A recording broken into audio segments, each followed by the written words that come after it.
Pumapalag naman pala yung rapper na pastor na top global reader. At least di ka na sa CR kumakanta, wala ng echo sa shower.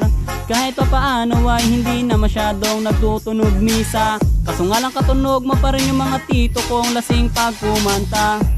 Para sa huling banat, wala na sunod na ribat. Tatapusin lahat, obvious na yung panalo. Pag nilapagan ko na ng para, pati maligno magagampala. Rapper ng Land of Dawn, baka rapper ng lumpia yun. Kahit isama mo pa si Sinyo, Tipsy DK, Ram o Saito, Glock 9 Looney mag-rhyme. Winner ako every time, yung tono mo ay sumasala. Lyrics di ko mo konekta, babaw pa ng bara. Ganyan ang rap ng Abnoy. Oi, oi, oi, oi, é pra quebrar.